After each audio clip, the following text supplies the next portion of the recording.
सत श्री अकाल। तुसीं देख रहे हो पंजाब मेल यूएसए टीवी। मैं वरुण कौर मान। खबरां ते बुलेटिन च तुहाडा स्वागत। खबरां ते बुलेटिन दे sponsor real estate broker Mohan Cheema. Real estate दी दुनिया च मन्ने अपने नाम पेश ने। पहलां चुणवीआं खबरां। आस्ट्रेलिया यूक्रेनी शरणार्थियों नूं देवेगा अस्थाई वीज़ा, मिलेगी आग्या।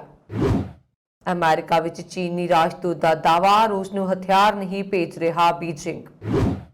जेलेंस्की दी इजराइल नूं मदद की अपील, कहा रूस ते पाबंदी लगा के यूक्रेन नूं करो हथियारां दी सप्लाई। बंबारी ते तबाही के बावजूद रूस अगे डटिया यूक्रेन, मारियोपोल विच सरेंडर करन तो कीता इनकार।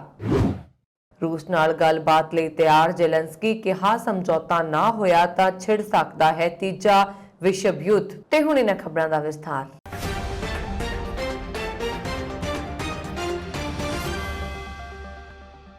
ਆਸਟ੍ਰੇਲੀਆ ਯੂਕਰੇਨੀ ਸ਼ਰਨਾਰਥੀਆਂ ਨੂੰ ਸਥਾਈ ਵੀਜ਼ਾ ਜਾਰੀ ਕਰੇਗਾ, ਜਿਸ ਨਾਲ ਉਹਨਾਂ ਨੂੰ ਦੇਸ਼ ਵਿੱਚ 3 ਸਾਲਾਂ ਲਈ ਕੰਮ ਕਰਨ ਦੀ ਆਗਿਆ ਦਿੱਤੀ ਜਾਏਗੀ। ਆਸਟ੍ਰੇਲੀਆਈ ਸਰਕਾਰ ਨੇ ਐਤਵਾਰ ਨੂੰ ਇਹ ਜਾਣਕਾਰੀ ਦਿੱਤੀ ਹੈ। ਆਸਟ੍ਰੇਲੀਆਈ ਸਰਕਾਰ ਨੇ ਵਿਦੇਸ਼ ਮੰਤਰਾਲੇ ਦੁਆਰਾ ਜਾਰੀ ਇੱਕ ਬਿਆਨ ਵਿੱਚ ਕਿਹਾ ਕਿ ਰੂਸ ਤੇ ਫੌਜੀ ਹਮਲੇ ਤੋਂ ਭੱਜਣ ਲਈ ਮਜਬੂਰ ਹੋਏ ਯੂਕਰੇਨੀਆਂ ਦੀ ਮਦਦ ਲਈ ਅਸੀਂ ਆਸਟ੍ਰੇਲੀਆ ਵਿੱਚ ਆਉਣ ਵਾਲੇ ਯੂਕਰੇਨੀ ਲੋਕਾਂ ਨੂੰ ਇੱਕ ਸਥਾਈ ਮਾਨਵਤਾਵਾਦੀ ਵੀਜ਼ਾ ਵੀ ਉਪਲਬਧ ਕਰਵਾਵਾਂਗੇ। ਆਸਟ੍ਰੇਲੀਆਈ ਸਰਕਾਰ ਮੁਤਾਬਕ ਇਹ ਵੀਜ਼ਾ 3 ਸਾਲਾਂ ਲਈ ਵੈਧ ਹੋਏਗਾ ਅਤੇ ਲੋਕਾਂ ਨੂੰ ਕੰਮ, ਅਧਿਐਨ ਕਰਨ ਅਤੇ ਮੈਡੀਕੇਅਰ तक पहुंच करने की आग्या देगा। आस्ट्रेलियाई सरकार के अनुसार देश ने रूस की फौज कार्रवाई की शुरुआत तो लैके हुण तक यूक्रेनियां नूं लगभग 4500 वीजे जारी किए ने। आस्ट्रेलियाई सरकार ने कहा कि इन्हां वीज़ा वाले 600 तो वध यूक्रेनी देश आ चुके हैं और होर भी हर रोज़ आ रहे ने। सरकार मुताबक यूक्रेन आस्ट्रेलियन भाईचारे नाल काम करना जारी रखेगा तां जो ये यकीनी बनाया जा सके कि यूक्रेन तो आस्ट्रेलिया आउण वाले लोकां नूं उन्हां दे रहण दौरान सहायता प्रदान की जाए। आस्ट्रेलियाई सरकार ने यूक्रेनी शरणार्थियों की मदद लई स्थानक भाईचारक समूहां नूं $4,50,000 की ग्रांट प्रदान की है। अमेरिका विच चीन के राजदूत किन गैंग ने इस गल तो इनकार किया है कि यूक्रेन युद्ध दौरान बीजिंग ने रूस नूं फौजी सहायता प्रदान की है। उन्होंने कहा कि बीजिंग ने जंगबंदी की अपील करके शांति वार्ता नूं उत्साहित करन अते मानवतावादी सहायता भेज के युद्ध का जवाब दिता है। CBS न्यूज़ द्वारा केंद्र हवाले नाल कहा गया सी कि शुक्रवार नूं राष्ट्रपति शी जिनपिंग अते राष्ट्रपति बाइडन ने वीडियो कॉल ते गलबात की सी। इस दौरान राष्ट्रपति शी ने चीन की स्थिति नूं बहुत स्पष्ट किया, मतलब चीन शांति लई खड़ा है अते युद्ध का विरोध करता है। चीन द्वारा एतवार नूं रूस नूं फौजी सहायता भेजण दे चीन के दोषों का खंडन करते हुए उन्होंने कहा कि यह जानकारी झूठी है कि चीन रूस नूं फौजी सहायता प्रदान कर रहा। असीं इस नूं रद्द करते हां। चीन भोजन, दवाई, स्लीपिंग बैग अते बेबी फार्मूला भेज रहा। उन्होंने अगे कहा कि सानूं यूक्रेन की इस तरह की स्थिति विच देखना चंगा नहीं लगता अते असीं तुरंत जंगबंदी की मंग करते हां। असीं शांति वार्ता नूं उत्साहित कर रहे हां अते असीं मानवतावादी सहायता भेज रहे हां। शुक्रवार नूं यूएस के राष्ट्रपति जो बाइडन ने शी जिनपिंग नूं यूक्रेन के शहरां अते नागरिकां ते हमलिਆਂ ਦੇ ਵਿਚਕਾਰ रूस नूं सहायता प्रदान करन दे गंभीर नतीजिਆਂ ਦੀ चेतावनी दी। इस दे जवाब विच उन्होंने कहा कि सारे पक्षां नूं रूस अते यूक्रेन विचकार संवाद नूं सांझे तौर ते समर्थन करन दी लोड़ है। सिर्फ गलबात ही नतीजे देवेगी अते शांति वल लै जाएगी। चीन एक शांति पसंद देश है। यूक्रेन के राष्ट्रपति व्लादिमीर जेलेंस्की ने एतवार नूं इजराइल तो रूस के विरुद्ध सख्त रुख अपनाउण की अपील की है ते अपने देश ते रूस के हमले की तुलना नाजी जर्मनी की कार्रवाई नाल कीती है। इजराइल के संसद मैंबरां नूं संबोधन करते हुए जेलेंस्की ने कहा कि यूक्रेन और रूस विचाले मुख बुलारा बन के उभरे। उन्होंने कहा कि इजराइल लई यह तय करन दा समा है कि वह किस दे नाल है। उन्होंने कहा कि इजराइल नूं रूस ते पाबंदी लगा के अते यूक्रेन नूं हथियारां दी सप्लाई करके अपने सहयोगी पश्चिमी देशों की पालना करनी चाहिए है। जेलेंस्की ने रूस के राष्ट्रपति व्लादिमीर पुतिन ते यूक्रेन के विरुद्ध अंतिम हल ते काम करन दा दोष लगाया। अंतिम हल शब्द की वरतों नाजी जर्मनी ने दूजे विश्व युद्ध दौरान 60 लाख यहूदियां ते योजनाबंद कतलेआम लई कीता सी। यहूदी धर्म नाल संबंध रखण वाले जेलेंस्की ने यह भी कहा कि रूस के एक मिसाइल बाबी यार ते भी हमला कर चुकी है। बाबी यार 1941 विच होए कतलेआम विच जान गवाउण वाले यहूदियों की याद विच बनी एक यादगार है जो यूक्रेन विच स्थित है। रूस यूक्रेन वाली जंग जारी है। यूक्रेन का मारियोपोल शहर नक की लड़ाई बन गया है।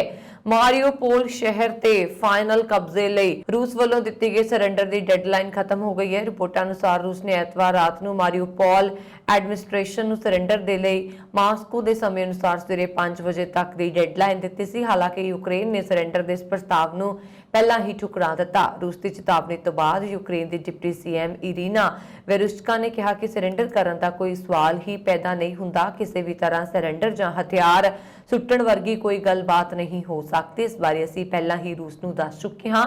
ਉਹਨਾਂ ਨੇ ਕਿਹਾ ਕਿ ਰੂਸ ਨੂੰ 8 ਪੇਜਾਂ ਦੇ ਲੈਟਰ ਤੇ ਸਮਾਂ ਬਰਬਾਦ ਕਰਨ ਦੀ ਬਜਾਏ ਮਨੁੱਖੀ ਕੋਰੀਡੋਰ ਖੋਲ੍ਹਣਾ ਚਾਹੀਦਾ ਹੈ। ਦੱਸ ਦਈਏ ਕਿ ਯੂਕਰੇਨ ਦੇ ਮਾਰੀਉਪੋਲ ਸ਼ਹਿਰ ਤੇ 24 ਫਰਵਰੀ ਤੋਂ ਬਾਅਦ ਰੂਸ ਨੇ ਸਭ ਤੋਂ ਵੱਧ ਬੰਬਾਰੀ ਕੀਤੀ ਹੈ। ਇੱਥੇ ਕਰੀਬ 4 ਲੱਖ ਲੋਕ ਅਜੇ ਵੀ ਫਸੇ ਹੋਏ ਨੇ, ਜਿਨ੍ਹਾਂ ਕੋਲ ਭੋਜਨ, ਪਾਣੀ ਅਤੇ ਬਿਜਲੀ ਦੀ ਭਾਰੀ ਕਮੀ ਹੈ। ਲੋਕਾਂ ਨੂੰ ਕੱਢਣ ਲਈ ਮਨੁੱਖੀ ਗਲਿਆਰੇ ਖੋਲ੍ਹਣੇ ਚਾਹੀਦੇ ਨੇ, ਪਰ ਇਹ ਗੱਲ ਅਜੇ ਵੀ ਅਟਕੀ ਹੋਈ ਹੈ। ਮਾਰੀਉਪੋਲ ਦੀ ਘੇਰਾਬੰਦੀ ਵਿਚਾਲੇ ਯੂਕਰੇਨ ਦੇ ਰਾਸ਼ਟਰਪਤੀ ਵਲਾਦੀਮੀਰ ਜ਼ੈਲੈਂਸਕੀ ਦਾ ਬਿਆਨ ਵੀ ਸਾਹਮਣੇ ਆਇਆ। ਉਹਨਾਂ ਨੇ ਕਿਹਾ ਕਿ ਮਚਾਏ ਜਾ ਰਹੇ ਆਤੰਕ ਨੂੰ ਆਉਣ ਵਾਲੇ ਦਹਾਕਿਆਂ ਤੱਕ ਯਾਦ ਰੱਖਿਆ ਜਾਏਗਾ।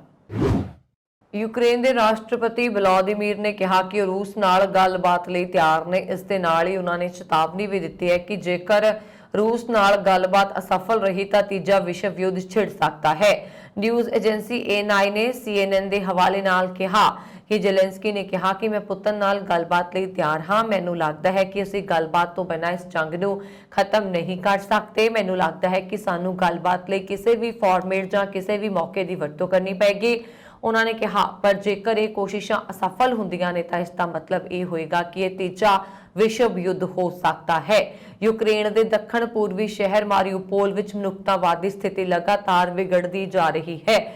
ਹਮਲੇ ਦੀ ਸ਼ੁਰੂਆਤ ਤੋਂ ਬਾਅਦ ਸ਼ਹਿਰ ਵਿੱਚ ਹਜ਼ਾਰਾਂ ਨਾਗਰਿਕਾਂ ਦੇ ਮਾਰੇ ਜਾਣ ਦਾ ਅਨੁਮਾਨ ਹੈ। ਰੂਸ ਦੇ ਰੱਖਿਆ ਮੰਤਰਾਲਾ ਨੇ ਬਾਰ-ਬਾਰ ਯੂਕਰੇਨ ਦੇ ਹਥਿਆਰਬੰਦ ਬਲਾਂ ਦੀ ਅਜ਼ੋਵ ਬਟਾਲੀਅਨ ਤੇ ਗੰਭੀਰ ਮਨੁੱਖੀ ਅਧਿਕਾਰਾਂ ਦੀ ਉਲੰਘਣਾ ਦਾ ਦੋਸ਼ ਲਗਾਇਆ ਹੈ। ਪੋਪ ਫ੍ਰਾਂਸਿਸ ਨੇ ਯੂਕਰੇਨ ਵਿਰੁੱਧ ਰੂਸ ਦੀ ਜੰਗ ਨੂੰ ਬੇਰਹਿਮੀ ਤੇ ਮਨੁੱਖਤਾ ਲਈ ਅਪਵਿੱਤਰ ਦੱਸਿਆ। 24 ਫਰਵਰੀ ਤੋਂ ਸ਼ੁਰੂ ਹੋਏ ਰੂਸੀ ਹਮਲੇ ਤੋਂ ਬਾਅਦ ਆਪਣੀ ਸਭ ਤੋਂ ਸਖਤ ਟਿੱਪਣੀ ਵਿੱਚ ਫ੍ਰਾਂਸਿਸ ਨੇ ਐਤਵਾਰ ਨੂੰ ਸੇਂਟ ਪੀਟਰਜ਼ ਸਕੁਆਇਰ ਵਿੱਚ ਹਜ਼ਾਰਾਂ ਲੋਕਾਂ ਨੂੰ ਸੰਬੋਧਨ ਕੀਤਾ ਤੇ ਕਿਹਾ ਕਿ ਯੂਕਰੇਨ ਵਿੱਚ ਦਮਨ ਹਰ ਰੋਜ਼ ਵੱਧ ਰਿਹਾ। ਉਸਨੇ ਇਸ ਨੂੰ ਘਿਨਾਉਣੀ ਅਤੇ ਅਰਥ ਰਹਿਤ ਨਸਲਕੁਸ਼ੀ ਕਿਹਾ। ਅਮਰੀਕਾ ਦੇ ਦੱਖਣ ਪੂਰਬੀ ਅਰਕਾਨਸਾਸ ਵਿੱਚ ਸ਼ਨੀਵਾਰ ਸ਼ਾਮ ਨੂੰ ਇੱਕ ਕਾਰ ਸ਼ੋਅ ਦੌਰਾਨ ਹੋਈ ਗੋਲਾਬਾਰੀ ਵਿੱਚ ਘੱਟੋ-ਘੱਟ ਇੱਕ ਵਿਅਕਤੀ ਦੀ ਮੌਤ ਹੋ ਗਈ ਅਤੇ ਬੱਚਿਆਂ ਸਮੇਤ 20 ਜ਼ਖਮੀ ਹੋ ਗਏ ਨੇ। ਇੱਕ ਸੀਨੀਅਰ ਪੁਲਿਸ ਅਧਿਕਾਰੀ ਨੇ ਇਹ ਜਾਣਕਾਰੀ ਦਿੱਤੀ ਹੈ। ਡੁਮਾਸ ਸ਼ਹਿਰ ਦੇ ਪੁਲਿਸ ਮੁਖੀ ਕੀਥ ਫਿੰਚ ਨੇ ਪੱਤਰਕਾਰਾਂ ਨੂੰ ਦੱਸਿਆ ਕਿ ਗੋਲਾਬਾਰੀ ਵਿੱਚ ਕਈ ਬੱਚੇ ਜ਼ਖਮੀ ਹੋਏ ਨੇ, ਪਰ ਗਿਣਤੀ ਸਪਸ਼ਟ ਨਹੀਂ ਹੈ। ਉਹਨਾਂ ਨੇ ਕਿਹਾ ਕਿ ਇੱਕ ਵਿਅਕਤੀ ਨੂੰ ਹਿਰਾਸਤ ਵਿੱਚ ਲਿਆ ਗਿਆ ਹੈ, ਪਰ ਗੋਲਾਬਾਰੀ ਵਿੱਚ ਕਈ ਲੋਕਾਂ ਦੇ ਸ਼ਾਮਲ ਹੋਣ ਦਾ ਖਦਸ਼ਾ ਹੈ। ਅਰਕਾਨਸਾਸ ਰਾਜ ਪੁਲਿਸ ਦੇ ਬੁਲਾਰੇ ਬਿਲ ਸੈਡਲਰ ਨੇ ਕਿਹਾ ਕਿ ਲਿਟਲ ਰੌਕ ਤੋਂ 90 ਮੀਲ ਦੱਖਣ ਵਿੱਚ ਡਮਾਸ ਵਿੱਚ ਇੱਕ ਕਾਰ ਸ਼ੋਅ ਦੌਰਾਨ ਸਥਾਨ ਦੇ ਬਾਹਰ ਗੋਲੀ ਚੱਲਣ ਦੀ ਸੂਚਨਾ ਮਿਲਣ ਤੋਂ ਬਾਅਦ ਸੈਨਿਕਾਂ ਨੂੰ ਸ਼ਨੀਵਾਰ ਸ਼ਾਮ 7:25 ਦੇ ਕਰੀਬ ਰਵਾਨਾ ਕੀਤਾ ਗਿਆ ਸੀ। ਇੰਪਾਵਰਮੈਂਟ ਯੂਥ ਆਰਗੇਨਾਈਜੇਸ਼ਨ ਦੇ ਅਨੁਸਾਰ ਇਹ ਕਾਰ ਸ਼ੋਅ ਇੱਕ ਕਮਿਊਨਿਟੀ ਇਵੈਂਟ ਹੈ ਜੋ ਹਰ ਬਸੰਤ ਵਿੱਚ ਸਕੂਲਾਂ ਵਿੱਚ ਵਜ਼ੀਫਿਆਂ ਤੋਂ ਇਲਾਵਾ ਜ਼ਰੂਰੀ ਚੀਜ਼ਾਂ ਦੀ ਸਪਲਾਈ ਲਈ ਫੰਡ ਇਕੱਠਾ ਕਰਨ ਲਈ ਆਯੋਜਿਤ ਕੀਤਾ ਜਾਂਦਾ ਹੈ। ਯੂਕਰੇਨ ਦੇ ਕਈ ਸ਼ਹਿਰ ਰੂਸੀ ਹਮਲਿਆਂ ਨਾਲ ਤਬਾਹ ਹੋ ਚੁੱਕੇ ਨੇ, ਪਰ ਫਿਰ ਵੀ ਉੱਥੋਂ ਦੇ ਲੋਕਾਂ ਨੇ ਹਿੰਮਤ ਨਹੀਂ ਹਾਰੀ।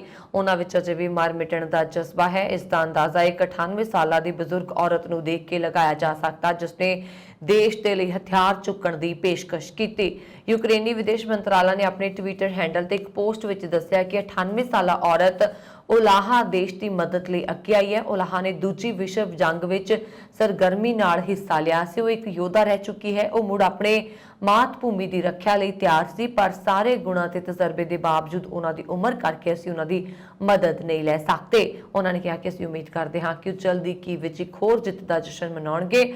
ਦੱਸ ਦਈਏ ਕਿ ਯੂਕਰੇਨ ਤੇ ਰੂਸੀ ਹਮਲੇ ਤੋਂ ਬਾਅਦ ਲਗਭਗ 6.5 ਮਿਲੀਅਨ ਲੋਕ ਯੂਕਰੇਨ ਦੇ ਅੰਦਰ ਬੇਘਰ ਹੋ ਗਏ ਨੇ ਤੇ 3.2 ਮਿਲੀਅਨ ਸੁਰੱਖਿਆ ਪੱਖੋਂ ਦੇਸ਼ ਛੱਡ ਕੇ ਭੱਜ ਗਏ ਨੇ। ਕੈਨੇਡਾ ਵਿੱਚ ਸ਼ਨੀਵਾਰ ਨੂੰ ਇੱਕ ਸ਼ਖਸ ਨੇ ਕੁਹਾੜੀ ਅਤੇ ਬੀਅਰ ਸਪਰੇਅ ਸਮੇਤ ਮਸਜਿਦ ਵਿੱਚ ਮੌਜੂਦ ਲੋਕਾਂ ਤੇ ਹਮਲਾ ਕਰ ਦਿੱਤਾ। ਹਾਲਾਂਕਿ ਇਸ ਹਮਲੇ ਵਿੱਚ ਕੋਈ ਵੀ ਗੰਭੀਰ ਰੂਪ ਵਿੱਚ ਜ਼ਖਮੀ ਨਹੀਂ ਹੋਇਆ। ਪੁਲਿਸ ਨੇ ਇਹ ਜਾਣਕਾਰੀ ਦਿੱਤੀ ਹੈ। ਕੈਨੇਡਾ ਦੇ ਪ੍ਰਧਾਨ ਮੰਤਰੀ ਜਸਟਿਨ ਟਰੂਡੋ ਨੇ ਹਮਲੇ ਦੀ ਨਿੰਦਾ ਕਰਦੇ ਹੋਏ ਟਵੀਟ ਕੀਤਾ। ਆਪਣੇ ਟਵੀਟ ਵਿੱਚ ਉਹਨਾਂ ਨੇ ਇਸ ਘਟਨਾ ਨੂੰ ਪਰੇਸ਼ਾਨ ਕਰਨ ਵਾਲਾ ਦੱਸਿਆ। ਟਰੂਡੋ ਨੇ ਲਿਖਿਆ ਕਿ ਮੈਂ ਇਸ ਹਿੰਸਾ ਦੀ ਸਖਤ ਨਿੰਦਾ ਕਰਦਾ ਹਾਂ, ਜਿਸ ਦੀ ਕੈਨੇਡਾ ਵਿੱਚ ਕੋਈ ਥਾਂ ਨਹੀਂ। ਜਾਣਕਾਰੀ ਮੁਤਾਬਕ ਟੋਰਾਂਟੋ ਦੇ ਉਪਨਗਰ ਮਿਸੀਸਾਗਾ ਵਿੱਚ ਸਥਿਤ ਮਸਜਿਦ ਵਿੱਚ ਇੱਕ 24 ਸਾਲ ਦਾ ਨੌਜਵਾਨ ਦਾਖਲ ਹੋਇਆ। ਪੁਲਿਸ ਦੇ ਆਉਣ ਅਤੇ ਉਸ ਨੂੰ ਗ੍ਰਿਫਤਾਰ ਕਰਕੇ ਕਾਬੂ ਕਰਨ ਤੋਂ ਪਹਿਲਾਂ ਉਸਨੇ ਮਸਜਿਦ ਵਿੱਚ ਮੌਜੂਦ ਲੋਕਾਂ ਤੇ ਸਪਰੇਅ ਕੇ ਤਾਂ ਕੁਝ ਲੋਕਾਂ ਨੂੰ ਬੀਅਰ ਸਪਰੇ ਕਾਰਨ ਮਾਮੂਲੀ ਸੱਟਾਂ ਲੱਗੀਆਂ। ਪੁਲਿਸ ਨੇ ਆਪਣੇ ਬਿਆਨ ਵਿੱਚ ਦੱਸਿਆ ਕਿ ਜਾਂਚਕਰਤਾਵਾਂ ਨੂੰ ਲੱਗਦਾ ਹੈ ਕਿ ਘਟਨਾ ਵੱਖ-ਵੱਖ ਪੈਦਾ ਕਰਨ ਲਈ ਕੀਤੀ ਗਈ ਅਤੇ ਇਸ ਦਾ ਸੰਭਾਵਿਤ ਉਦੇਸ਼ ਨਫ਼ਰਤ ਫੈਲਾਉਣਾ ਹੋ ਸਕਦਾ ਹੈ। ਇਸ ਘਟਨਾ ਦੀ ਟੋਰਾਂਟੋ ਦੇ ਮੇਅਰ ਅਤੇ ਓਨਟਾਰੀਓ ਦੇ ਸੂਬਾਈ ਪ੍ਰਧਾਨ ਮੰਤਰੀ ਸਮੇਤ ਹੋਰ ਜਨਤਕ ਹਸਤੀਆਂ ਨੇ ਵੀ ਨਿੰਦਾ ਕੀਤੀ ਹੈ। ਡਾਕਟਰਾਂ ਨੂੰ ਲੋਕ ਭਗਵਾਨ ਦੇ ਰੂਪ ਵਿੱਚ ਦੇਖਦੇ ਨੇ, ਪਰ ਅਮਰੀਕਾ 'ਚ ਇੱਕ ਡਾਕਟਰ ਨੇ ਜਾਣ-ਬੁੱਝ ਕੇ ਆਪਣੇ ਮਰੀਜ਼ਾਂ ਦੇ ਦੰਦ ਤੋੜ ਕੇ ਉਹਨਾਂ ਨੂੰ ਠੀਕ ਕਰਨ ਲਈ ਕਰਾਊਨ ਫਿੱਟ ਕੀਤੇ ਅਤੇ ਮੁਨਾਫਾ ਕਮਾਇਆ। ਉਸ ਡਾਕਟਰ ਨੇ ਇਸ ਸਕੈਮ ਜ਼ਰੀਏ ਲੱਖਾਂ ਡਾਲਰ ਕਮਾਏ। ਹੁਣ ਇਸ ਡੈਂਟਿਸਟ ਨੂੰ ਮਰੀਜ਼ ਦੇ ਹੈਲਥ ਦੇ ਨਾਲ ਖਿਲਵਾੜ ਕਰਨ ਦੇ ਦੋਸ਼ ਵਿੱਚ ਦੋਸ਼ੀ ਠਹਿਰਾਇਆ ਗਿਆ। ਸੰਯੁਕਤ ਰਾਜ ਅਮਰੀਕਾ ਦੇ ਵਿਸਕਾਂਸਨ ਦੇ ਸਕਾਟ ਚਾਰਮੋਲੀ ਨੇ ਨਿਯਮਿਤ ਰੂਪ ਵਿੱਚ ਆਪਣੇ ਗਾਹਕਾਂ ਦੇ ਦੰਦਾਂ ਨੂੰ ਜਾਣ-ਬੁੱਝ ਕੇ ਡਰਿਲ ਕੀਤਾ। ਇਹੀ ਨਹੀਂ, ਦੰਦਾਂ 'ਚ ਹੋਈ ਨੁਕਸਾਨ ਨੂੰ ਠੀਕ ਕਰਨ ਲਈ ਵਾਧੂ ਇਲਾਜ ਸੇਵਾਵਾਂ ਲਈ ਫੀਸ ਚਾਰਜ ਕੀਤੀ। ਵਿਸਕਾਂਸਨ ਵਿੱਚ ਆਮ ਤੌਰ ਤੇ ਡੈਂਟਿਸਟ ਪ੍ਰਤੀ 100 ਮਰੀਜ਼ ਨੂੰ 6 ਨੂੰ ਕਰਾਊਨ ਫਿੱਟ ਕਰਦੇ ਨੇ, ਪਰ ਸਕਾਟ ਨੇ ਪ੍ਰਤੀ 100 ਮਰੀਜ਼ਾਂ 'ਚ 32 ਨੂੰ ਕਰਾਊਨ ਫਿੱਟ ਕੀਤੇ। ਡੈਂਟਿਸਟ ਨੇ ਇਲਾਕੇ ਦੇ ਹੋਰ ਡੈਂਟਿਸਟਾਂ ਦੇ ਮੁਕਾਬਲੇ ਮਰੀਜ਼ਾਂ ਦੇ ਦੰਦਾਂ 'ਚ 95% ਤੋਂ ਜ਼ਿਆਦਾ ਕੈਪ ਲਗਾਏ। ਇਸ ਮਾਮਲੇ ਵਿੱਚ ਦੋਸ਼ੀ ਪਾਏ ਗਏ ਚਾਰਮੋਲੀ ਤੇ ਇਸਤਗਾਸਾ ਪੱਖ ਨੇ ਕਈ ਗੰਭੀਰ ਦੋਸ਼ ਲਗਾਏ ਨੇ। ਇਸਤਗਾਸਾ ਨੇ ਕਿਹਾ ਕਿ ਚਾਰਮੋਲੀ ਨੇ ਆਪਣੇ ਰੋਗੀਆਂ ਤੇ ਗੈਰ ਜ਼ਰੂਰੀ ਤੌਰ ਤੇ ਕਰਾਊਨ ਫਿੱਟ ਕਰਨ ਲਈ ਦਬਾਅ ਬਣਾਇਆ ਸੀ। ਪਿਛਲੇ ਕੁਝ ਸਾਲਾਂ ਤੋਂ ਕੈਨੇਡਾ 'ਚ ਨੌਜਵਾਨ 'ਚ ਨਸ਼ੇ ਦਾ ਰੁਝਾਨ ਵਧਣ ਕਾਰਨ ਸਰਕਾਰਾਂ ਨੂੰ ਸੋਚਣ ਲਈ ਮਜਬੂਰ ਕਰ ਦਿੱਤਾ। ਕੈਨੇਡਾ ਦੇ ਅਲਬਰਟਾ ਰਾਜ ਵਿੱਚ ਨਵੇਂ ਤਾਜ਼ਾ ਅੰਕੜਿਆਂ ਅਨੁਸਾਰ ਨਸ਼ੇ ਨਾਲ ਮਰਨ ਵਾਲਿਆਂ ਦੀ ਗਿਣਤੀ 'ਚ ਭਾਰੀ ਵਾਧਾ ਹੋਇਆ ਹੈ ਤੇ ਹੁਣ ਤੱਕ ਸਾਰੇ ਰਿਕਾਰਡ ਟੁੱਟ ਗਏ ਨੇ, ਜਿਸ ਨੂੰ ਲੈ ਕੇ ਸਰਕਾਰਾਂ ਤੇ ਸਿਹਤ ਵਿਭਾਗ ਲਈ ਵੱਡੀ ਚੁਣੌਤੀ ਖੜੀ ਹੋ ਗਈ ਹੈ। ਜੇਕਰ ਪਿਛਲੇ ਸਾਲ ਦੀ ਗੱਲ ਕੀਤੀ ਜਾਵੇ, ਨਸ਼ੇ ਨਾਲ ਮਰਨ ਵਾਲੇ ਲੋਕਾਂ ਦੀ ਗਿਣਤੀ 1758 ਪਾਈ ਗਈ, ਜੋ ਹੁਣ ਤੱਕ ਦੀਆਂ ਰਿਕਾਰਡ ਤੋੜ ਮੌਤਾਂ ਨੇ। ਇਹ ਵੀ ਪਤਾ ਲੱਗਿਆ ਕਿ ਨਵੰਬਰ ਤੇ ਦਸੰਬਰ ਦੇ ਅਖੀਰ ਤੱਕ 176 ਮੌਤਾਂ ਇੱਕ ਵੱਡਾ ਅੰਕੜਾ ਹੈ। ਚੀਨ ਦੇ ਇੱਕ ਸੀਨੀਅਰ ਡਿਪਲੋਮੈਟ ਨੇ ਕਿਹਾ ਕਿ ਅਮਰੀਕਾ ਦੀ ਹਿੰਦ ਪ੍ਰਸ਼ਾਂਤ ਨੀਤੀ ਯੂਰਪ ਵਿੱਚ ਪੂਰਬ ਵੱਲ ਵਿਸਤਾਰ ਦੀ ਨਾਟੋ ਦੀ ਨੀਤੀ ਜਿੰਨੀ ਖਤਰਨਾਕ ਹੈ, ਜਿਸ ਦੇ ਚੱਲਦੇ ਯੂਕਰੇਨ ਵਿੱਚ ਰੂਸ ਦਾ ਵਿਸ਼ੇਸ਼ ਫੌਜੀ ਅਭਿਆਸ ਸ਼ੁਰੂ ਹੋਇਆ। ਚੀਨ ਦੇ ਉਪ ਵਿਦੇਸ਼ ਮੰਤਰੀ ਲੈ ਯੂਚੇਂਗ ਨੇ ਸ਼ਨੀਵਾਰ ਨੂੰ ਸਿੰਗਵਾ ਯੂਨੀਵਰਸਿਟੀ ਦੇ centre for international security and strategy ਵੱਲੋਂ ਆਯੋਜਿਤ ਅੰਤਰਰਾਸ਼ਟਰੀ ਸੁਰੱਖਿਆ ਤੇ ਰਣਨੀਤਿਕ ਫੋਰਮ 'ਚ ਕਿਹਾ ਕਿ ਸੋਵੀਅਤ ਸੰਘ ਦੇ ਭੰਗ ਹੋਣ ਤੋਂ ਬਾਅਦ ਉੱਤਰ ਅਟਲਾਂਟਿਕ ਸੰਧੀ ਸੰਗਠਨ ਨੂੰ ਵੀ ਵਾਰਸਾ ਸੰਧੀ ਦੇ ਨਾਲ ਇਤਿਹਾਸ ਦੇ ਪੰਨਿਆਂ ਵਿੱਚ ਸਮੇਟ ਦਿੱਤਾ ਜਾਣਾ ਚਾਹੀਦਾ ਸੀ। ਭਾਰਤ ਦੀ ਪ੍ਰਮੁੱਖ ਟੀਕਾਕਰਨ ਸੰਸਥਾ NTAGI ਨੇ ਕੋਵਿਡ-19 ਰੋਕੂ ਵੈਕਸੀਨ ਕੋਵਿਸ਼ੀਲਡ ਦੀ ਪਹਿਲੀ ਖੁਰਾਕ ਤੋਂ ਬਾਅਦ ਦੂਜੀ ਖੁਰਾਕ ਲੈਣ ਲਈ ਸਮੇਂ ਦਾ ਅੰਤਰ 8 ਤੋਂ 16 ਹਫ਼ਤੇ ਦਰਮਿਆਨ ਕਰਨ ਦੀ ਸਿਫਾਰਿਸ਼ ਕੀਤੀ ਹੈ। ਇਸ ਸਮੇਂ ਕੋਵਿਸ਼ੀਲਡ ਦੀ ਦੂਜੀ ਖੁਰਾਕ ਪਹਿਲੀ ਖੁਰਾਕ ਲੈਣ ਤੋਂ 12 ਤੋਂ 16 ਹਫ਼ਤਿਆਂ ਦਰਮਿਆਨ ਦਿੱਤੀ ਜਾਂਦੀ ਹੈ। ਟੀਕਾਕਰਨ ਤੇ ਕੌਮੀ ਤਕਨੀਕੀ ਸਲਾਹਕਾਰ ਸਮੂਹ ਨੇ ਅਜੇ ਭਾਰਤ ਬਾਇਓਟੈਕ ਤੇ ਕੋਵੈਕਸਿਨ ਟੀਕਾ ਲਗਵਾਉਣ ਬਾਰੇ ਕੋਈ ਬਦਲਾਅ ਨਹੀਂ ਕੀਤਾ। ਇਸ ਟੀਕੇ ਦੀ ਦੂਜੀ ਖੁਰਾਕ ਪਹਿਲੀ ਖੁਰਾਕ ਦੇ 28 ਦਿਨਾਂ ਬਾਅਦ ਦਿੱਤੀ ਜਾਂਦੀ ਹੈ। ਕੋਵਿਸ਼ੀਲਡ ਦੀ ਸਿਫਾਰਿਸ਼ ਨੂੰ ਰਾਸ਼ਟਰੀ ਕੋਵਿਡ-19 ਟੀਕਾਕਰਨ ਪ੍ਰੋਗਰਾਮ ਵਿੱਚ ਲਾਗੂ ਕਰਨਾ ਅਜੇ ਬਾਕੀ ਹੈ। ਇੱਕ ਅਧਿਕਾਰਤ ਸੂਤਰ ਨੇ ਦੱਸਿਆ ਕਿ NDAGI ਦੀ ਤਾਜ਼ਾ ਸਿਫਾਰਿਸ਼ ਪ੍ਰੋਗਰਾਮੈਟਿਕ ਡਾਟਾ ਤੋਂ ਹਾਲ ਹੀ ਵਿੱਚ ਪ੍ਰਾਪਤ ਕੌਮਾਂਤਰੀ ਵਿਗਿਆਨਕ ਸਬੂਤਾਂ ਤੇ ਆਧਾਰਿਤ ਹੈ। ਸੂਤਰਾਂ ਨੇ ਦੱਸਿਆ ਕਿ ਇਸ ਅਨੁਸਾਰ ਜਦੋਂ ਕੋਵਿਸ਼ੀਲਡ ਦੀ ਦੂਜੀ ਖੁਰਾਕ 8 ਹਫ਼ਤਿਆਂ ਬਾਅਦ ਦਿੱਤੀ ਜਾਂਦੀ ਹੈ ਤਾਂ ਪੈਦਾ ਹੋਣ ਵਾਲੀ ਐਂਟੀਬਾਡੀ ਪ੍ਰਤੀਕਿਰਿਆ ਲਗਭਗ ਉਸੇ ਤਰ੍ਹਾਂ ਦੀ ਹੁੰਦੀ ਹੈ ਜਿਸ ਤਰ੍ਹਾਂ 12 ਤੋਂ 16 ਹਫ਼ਤਿਆਂ ਦੇ ਅੰਤਰਾਲ ਤੇ ਟੀਕਾ ਦੇਣ ਤੇ ਹੁੰਦੀ ਹੈ। ਖਾਲਸਾ ਪੰਥ ਦੇ ਜਨਮ ਸਥਾਨ ਸ੍ਰੀ ਅਨੰਦਪੁਰ ਸਾਹਿਬ ਵਿਖੇ ਮਨਾਏ ਗਏ ਪੰਜਾਬ ਦੇ ਸਭ ਤੋਂ ਵੱਡੇ ਤਿਉਹਾਰ ਹੋਲੇ ਮਹੱਲੇ ਮੌਕੇ ਪੰਜਾਬ ਸਰਕਾਰ ਵੱਲੋਂ ਸਥਾਪਿਤ ਵਿਰਾਸਤ-ਏ ਖਾਲਸਾ ਦੇ 1 ਲੱਖ ਸੰਗਤ ਵੱਲੋਂ ਦਰਸ਼ਨ ਕੀਤੇ ਗਏ। ਜ਼ਿਕਰਯੋਗ ਹੈ ਕਿ ਪੰਜਾਬ ਦੇ ਸੈਰ ਸਪਾਟਾ ਤੇ ਸੱਭਿਆਚਾਰਕ ਵਿਭਾਗ ਦੇ ਪ੍ਰਬੰਧਾਂ ਅਧੀਨ ਚਲਾਏ ਜਾ ਰਹੇ ਵਿਸ਼ਵ ਪ੍ਰਸਿੱਧ ਵਿਰਾਸਤ-ਏ ਖਾਲਸਾ ਹੋਲੇ ਮਹੱਲੇ ਮੌਕੇ ਸੰਗਤਾਂ ਦੇ ਦਾਖਲੇ ਲਈ ਜਿੱਥੇ ਸਵੇਰੇ 8 ਵਜੇ ਤੋਂ ਸ਼ਾਮ 8 ਵਜੇ ਤੱਕ 12 ਘੰਟੇ ਤੱਕ ਦਾ ਸਮਾਂ ਨਿਰਧਾਰਿਤ ਕੀਤਾ ਗਿਆ ਸੀ, ਉੱਥੇ ਹੀ ਰਾਤ ਨੂੰ 8 ਵਜੇ ਦਾਖਲ ਹੋਣ ਵਾਲੀਆਂ ਸੰਗਤਾਂ ਕਰੀਬ 10 ਵਜੇ ਤੱਕ ਦਰਸ਼ਨ ਕਰਕੇ ਬਾਹਰ ਆਉਂਦੀਆਂ ਸਨ। ਇਹੀ ਕਾਰਨ ਹੈ ਕਿ ਹੋਲੇ ਮਹੱਲੇ ਦੌਰਾਨ ਇਸ ਮਹਾਨ ਸੰਸਥਾ ਦੇ ਸਟਾਫ ਵੱਲੋਂ 15-15 ਘੰਟੇ ਤੱਕ ਡਿਊਟੀਆਂ ਦੇ ਕੇ ਦੂਰ ਦਰਾਡੇ ਪਹੁੰਚੀ ਵੱਧ ਤੋਂ ਵੱਧ ਸੰਗਤ ਨੂੰ ਵਿਰਾਸਤ-ਏ ਖਾਲਸਾ ਦੇ ਨਿਰਵਿਘਨਤਾ ਸਹਿਤ ਦਰਸ਼ਨ ਕਰਵਾਉਣ ਲਈ ਸਾਰਥਕ ਯਤਨ ਕੀਤੇ ਗਏ। 18 ਮਾਰਚ ਨੂੰ 22,613 ਸੈਲਾਨੀਆਂ ਨੇ ਵਿਰਾਸਤ-ਏ ਖਾਲਸਾ ਦੇ ਦਰਸ਼ਨ ਕਰਕੇ ਇੱਕ ਰਿਕਾਰਡ ਵੀ ਕਾਇਮ ਕੀਤਾ, ਕਿਉਂਕਿ ਇਸ ਤੋਂ ਪਹਿਲਾਂ 22,569 ਸੈਲਾਨੀ ਇੱਕ ਦਿਨ ਵਿੱਚ ਦਰਸ਼ਨ ਕਰ ਚੁੱਕੇ ਨੇ। ਇਸ ਵਾਰ ਮਾਰਚ ਮਹੀਨੇ ਦੌਰਾਨ ਵੱਧ ਤੋਂ ਵੱਧ ਤਾਪਮਾਨ ਨਾਰਮਲ ਤੋਂ 5 ਤੋਂ 6 ਡਿਗਰੀ ਸੈਲਸੀਅਸ ਜ਼ਿਆਦਾ ਚੱਲ ਰਿਹਾ। ਮਾਰਚ ਵਿੱਚ ਵੱਧ ਤੋਂ ਵੱਧ ਤਾਪਮਾਨ 1 ਤੋਂ 2 ਡਿਗਰੀ ਸੈਲਸੀਅਸ ਦੇ ਵਾਧੇ ਨਾਲ ਗਰਮੀ ਦਾ ਕਹਿਰ ਵੱਧ ਸਕਦਾ ਹੈ। ਦੁਪਹਿਰ ਸਮੇਂ ਪੰਜਾਬ ਭਰ ਦੇ ਲੋਕਾਂ ਨੇ ਵਧੇ ਤਾਪਮਾਨ ਕਾਰਨ ਲੂ ਦੇ ਕਹਿਰ ਦਾ ਵੀ ਸਾਹਮਣਾ ਕਰਨਾ ਪੈ ਸਕਦਾ ਹੈ। ਮੌਸਮ ਵਿਭਾਗ ਚੰਡੀਗੜ੍ਹ ਦੇ ਇੰਚਾਰਜ ਡਾਕਟਰ ਮਨਮੋਹਨ ਸਿੰਘ ਨੇ ਦੱਸਿਆ ਹੈ ਕਿ ਇਸ ਸਮੇਂ ਲੁਧਿਆਣਾ ਸਮੇਤ ਪੰਜਾਬ ਦੇ ਵੱਖ-ਵੱਖ ਹਿੱਸਿਆਂ 'ਚ ਵੱਧ ਤੋਂ ਵੱਧ ਤਾਪਮਾਨ 30 ਤੋਂ 35 ਡਿਗਰੀ ਸੈਲਸੀਅਸ ਦੇ ਵਿਚਕਾਰ ਚੱਲ ਰਿਹਾ। ਬੀਤੇ ਦਿਨ ਦੀ ਗੱਲ ਕਰੀਏ ਤਾਂ ਸਭ ਤੋਂ ਜ਼ਿਆਦਾ ਤਾਪਮਾਨ ਮੋਹਾਲੀ ਵਿੱਚ 38.2 ਡਿਗਰੀ ਸੈਲਸੀਅਸ ਰਿਕਾਰਡ ਕੀਤਾ ਗਿਆ। ਮਾਰਚ ਮਹੀਨੇ ਦੀ ਸ਼ੁਰੂਆਤ ਵਿੱਚ ਸਵੇਰ ਤੋਂ ਸ਼ਾਮ ਦੇ ਸਮੇਂ ਠੰਡ ਦਾ ਅਹਿਸਾਸ ਹੁੰਦਾ ਰਿਹਾ। ਉਹਨਾਂ ਨੇ ਦੱਸਿਆ ਕਿ ਪਹਿਲਾਂ ਇੰਨਾ ਤਾਪਮਾਨ ਅਪ੍ਰੈਲ ਮਹੀਨੇ ਦੌਰਾਨ ਰਹਿੰਦਾ ਸੀ, ਪਰ ਇਸ ਵਾਰ ਮੌਸਮ ਦੇ ਮਿਜ਼ਾਜ ਨੇ ਕਰਵਟ ਲਈ ਹੈ ਤੇ ਮਾਰਚ ਮਹੀਨੇ ਦੌਰਾਨ ਹੀ ਤਾਪਮਾਨ ਘੱਟ ਹੋਣ ਦੇ ਬਾਵਜੂਦ ਫੀਲਿੰਗ ਕਿਤੇ ਜ਼ਿਆਦਾ ਦੀ ਹੋਣ ਲੱਗੀ ਹੈ, ਜਿਸ ਦੇ ਨਾਲ ਚੱਲਣ ਵਾਲੀ ਹਵਾ ਵੀ ਲੂ ਵਿੱਚ ਬਦਲਣ ਲੱਗੀ ਹੈ। ਜੇਕਰ ਗਰਮੀ ਦਾ ਕਹਿਰ ਇਸੇ ਤਰ੍ਹਾਂ ਜਾਰੀ ਰਹਿੰਦਾ ਹੈ ਤਾਂ ਪੱਛਮੀ ਚੱਕਰਵਾਤ ਵਰਗੇ ਹਾਲਾਤ ਪੈਦਾ ਹੋ ਸਕਦੇ ਨੇ। ਅਪ੍ਰੈਲ ਤੋਂ ਜੂਨ ਮਹੀਨੇ ਦੌਰਾਨ ਤਾਪਮਾਨ 42 ਤੋਂ 40 ਡਿਗਰੀ ਸੈਲਸੀਅਸ ਤੱਕ ਜਾ ਸਕਦਾ ਹੈ। ਮੌਸਮ ਮਾਹਿਰਾਂ ਦਾ ਮੰਨਣਾ ਹੈ ਕਿ ਜਦੋਂ ਗਰਮੀ ਦਾ ਕਹਿਰ ਵੱਧਦਾ ਹੈ ਤਾਂ ਚੰਗੇ ਮੌਨਸੂਨ ਦੀ ਸੰਭਾਵਨਾ ਵੱਧ ਜਾਂਦੀ ਹੈ। ਇਸ ਦੇ ਨਾਲ ਹੀ ਇਹ ਵੀ ਸਪਸ਼ਟ ਕੀਤਾ ਗਿਆ ਕਿ ਫਿਲਹਾਲ ਹਾਲੇ ਮੀਂਹ ਦੀ ਕੋਈ ਸੰਭਾਵਨਾ ਨਹੀਂ ਹੈ। ਇਹ ਸਨ ਹੁਣ ਤੱਕ ਦੀਆਂ ਖਬਰਾਂ। ਮੈਨੂੰ ਵਰੁਣ ਕੌਰ ਮਾਨ ਨੂੰ ਦਿਵਾ ਗਿਆ। ਹੋਰ ਖਬਰਾਂ ਦੇ ਲਈ ਸਾਡਾ YouTube ਚੈਨਲ ਪੰਜਾਬ ਮੇਲ USA TV ਜ਼ਰੂਰ ਸਬਸਕ੍ਰਾਈਬ ਕਰੋ। ਸਤਿ ਸ਼੍ਰੀ ਅਕਾਲ।